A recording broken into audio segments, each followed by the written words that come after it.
Today, we're going to talk about how to use livelihood as the stakes in your romance novel. If you want even more advice on this and fuller examples, you should definitely head to the description box below where there is a link to our latest Substack article, which expands on this and has a whole bonus section beyond the paywall. So if you're not a paid subscriber yet, I think today's the day.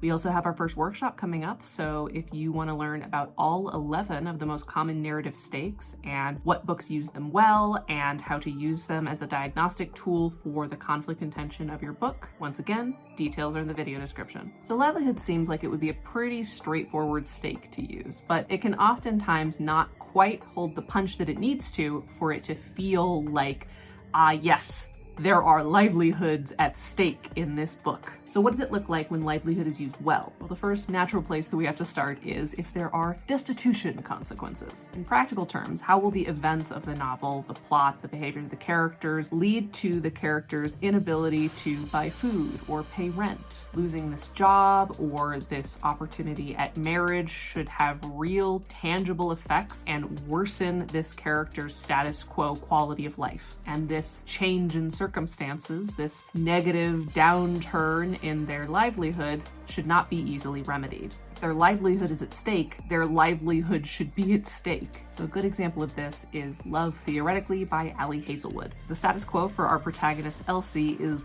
pretty bleak at the start of this book. She's in adjunct hell, which, if you know, you know, barely making ends meet, and as a result of being an adjunct professor, which some people don't realize this, she is essentially a contract worker, so she doesn't have any benefits, which means she doesn't have any health insurance, which means that her diabetes is going inconsistently treated. So it's not just her financial livelihood, but also her literal health livelihood that are at stake here. And her main thing that she's doing is applying for the one job in her field that she feels she is perfectly suited for in her current city. Complicating matters beyond the fact that she's in a competitive field is the fact that for extra cash, she has been renting herself out as a fake girlfriend for people. And one of her clients has a suspicious older brother who happens to be on the hiring committee for this one perfect job. So now he's like, "You're lying to my brother. You're some kind of scam artist. Of course I can't hire you." This guy hating her, thinking she's a liar, has a pretty big impact on whether or not she's gonna get this job. And if she can't get this job, she might have to stay in adjunct hell for another year, and that's not really a sustainable place to be. So the stakes of her fake dating shenanigans and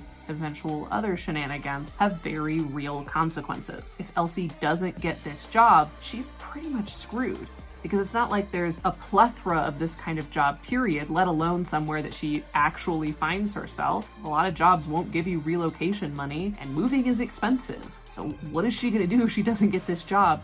She really doesn't have another option. Another way that livelihood can really work as stakes is if there are, once again, if you remember my last video, consequences outside the self. If someone else's livelihood depends on the decisions your character is making. If someone else, especially people they care about, have a worse outcome if they can't get their shit together. Bonus points if these other people are unable to support themselves because of age, ability, or societal circumstance. So a good example of this is Duchess by Design by Maya Rodale. This is a book set in the Gilded Age of New York City, featuring Adelaide, an aspiring dressmaker, and the Duke of Kingston, a broke-off-his-ass duke who's trying to find himself an American heiress. But unfortunately for him, the first woman he meets and falls completely head over heels for is totally broke and building her own form of wealth. So the consequences here are he can either choose a life of unhappiness without Adelaide to ensure that he has the money to save his floundering dukedom, or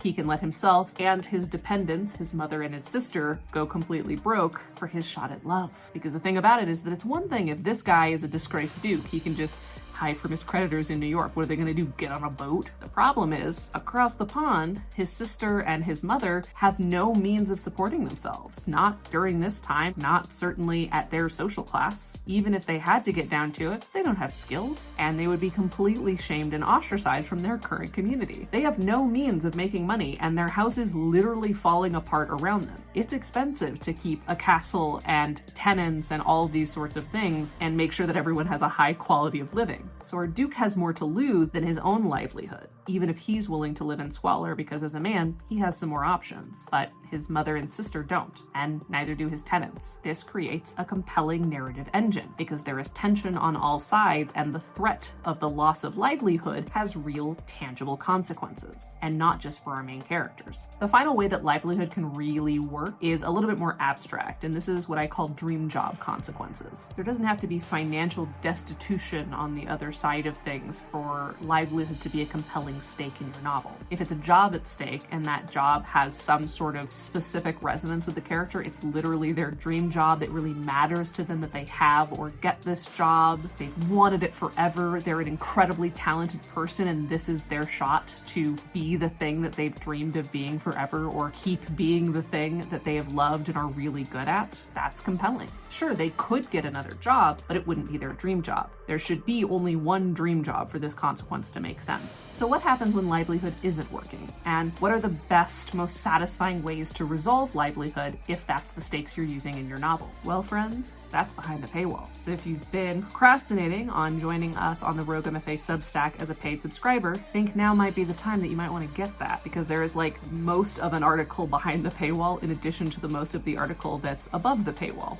all of which you can find in the description box below. And like I mentioned at the top, we are leading a workshop on narrative stakes where we will give you all the tea. So if you want to attend that, details in the video description. In any case, thanks so much for watching, and I'll see you next time.